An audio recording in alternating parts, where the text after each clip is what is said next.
It's the most cruel, hideous disease I have ever witnessed in my life. That's Heather Miller talking about the disease her mother fought, frontotemporal degeneration, also known as FTD, a rare form of dementia. Her mother, Suchan, is featured in a new documentary making its way through the film festival circuit right now. Its title is simple, Susan, after her mother. The director of the film is actually a former reporter here at WTMJ, Russ Kirkpatrick, and that's something I didn't know when looking into this film, and sure enough, so some of you will remember his name, Russ Kirkpatrick. His film follows Susan in the middle point between diagnosis and death. Susan's daughters, Heather Miller and Emily Grace Shireman, join us live right now to tell us more about the film, FTD, and their mother. Thanks for joining us, ladies. Good morning. Thanks for having us. First off, I just want to say so sorry for your mother's loss and those years that you lost with her, because my stepdad has FTD, and I know how hard it is and how hard it is having lost your mother in those years before she even passed away.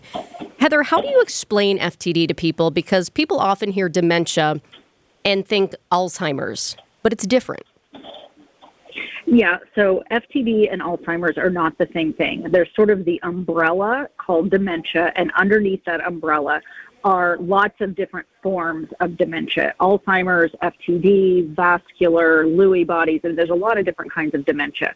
FTD really affects the frontal and the temporal lobes of the brain. So rather than really, like Alzheimer's, really messes with your memory, FTD doesn't really mess so much with your memory. It's more of like your personality and who you are, how you react to things, being able to follow like the steps in a recipe, or doing math, even your personality, like what you like and what you don't like, how you react to things. So it is very different from Alzheimer's. And Heather, how did you witness those changes with your mom? Oh gosh. Well, before we'd ever heard the ugly words FTD, we thought that our mom was having a midlife crisis.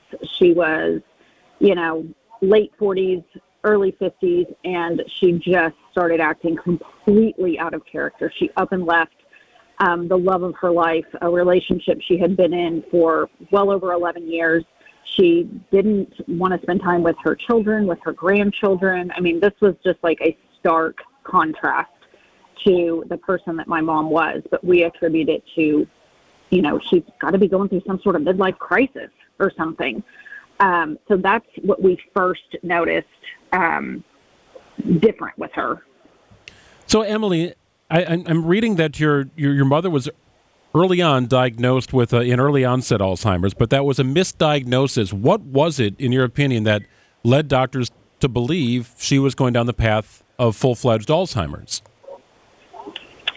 I think some of the symptoms can be similar, but I also think that my mom pushed to really express that something was going on with her, and that it wasn't right. She knew that she was losing who she was, and losing parts of her brain that were not working properly anymore. I think she really fought for that, to try to be able to speak to these doctors to let them understand this isn't just your Alzheimer's. There's something else going on here, and she really pushed for that.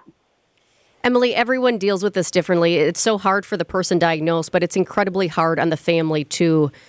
How hard was it for you, and how did you deal with this?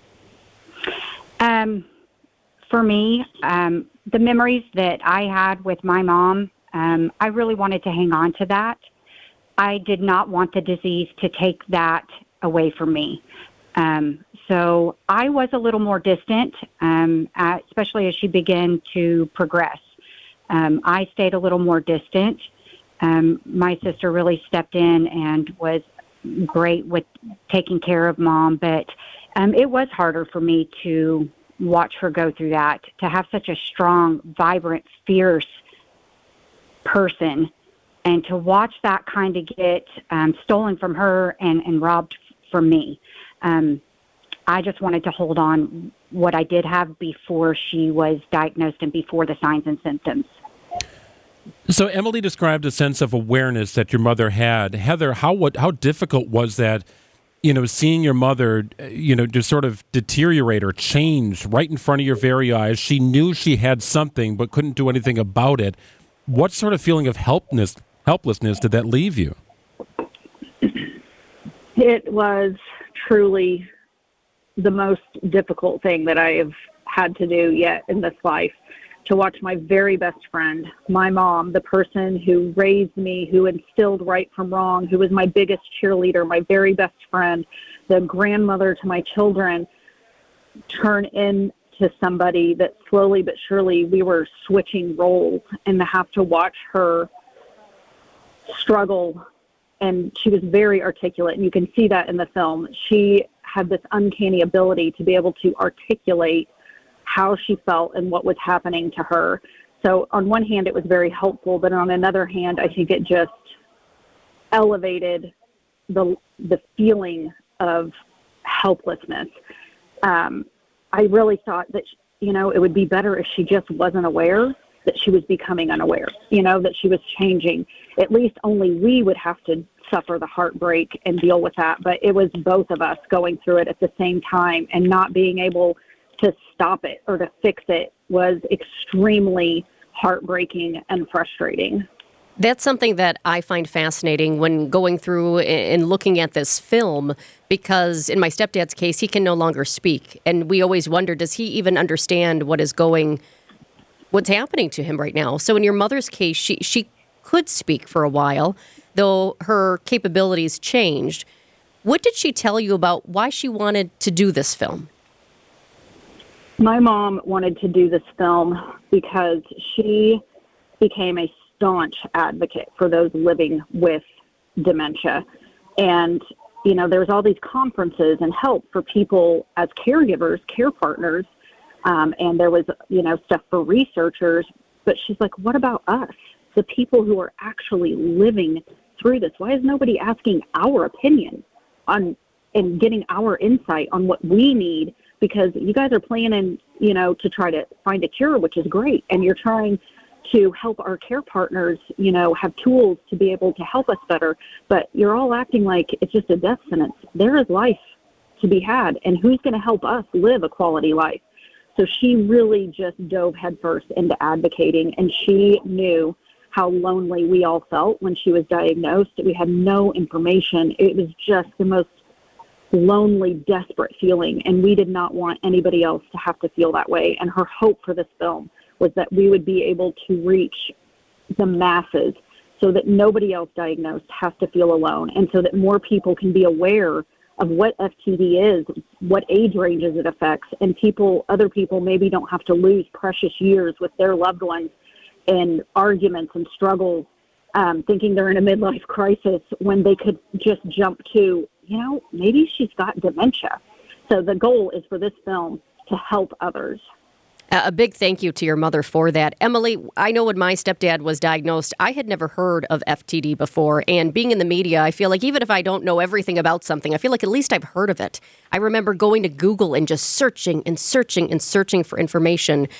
When you guys initially heard about your mother's diagnosis, had you ever heard of it before? I know Heather had mentioned, had you heard of it before? And what did you find out through the later years? I know now Bruce Willis has been diagnosed, and so that's putting a little bit of a spotlight on it. But there's still, it seems like, even some doctors who really don't know what FTD is.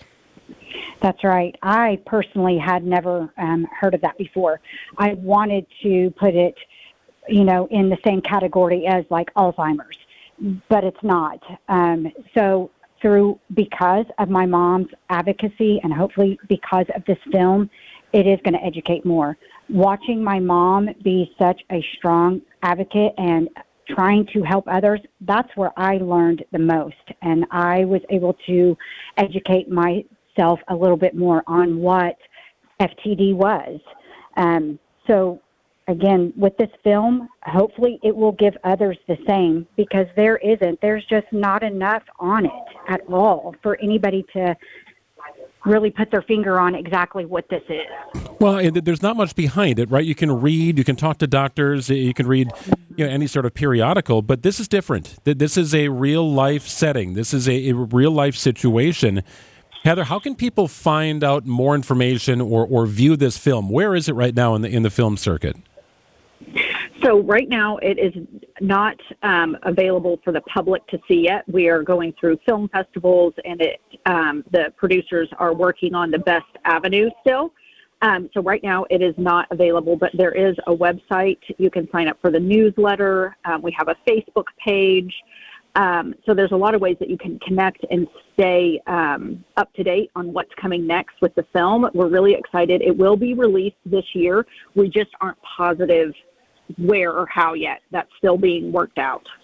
Well, thank you so much. That is Heather Miller and Emily Grace Shireman. I appreciate you guys talking and shedding a light on FTD, and certainly your mother as well. I'm so sorry for her loss, but we are so thankful that she wanted to create this film to spread awareness and shine a light on frontotemporal degeneration, because so many people don't know about it and more people need to know so we can work to find a cure, because right now there is no cure. Thank you, ladies. Thank you. Thank you.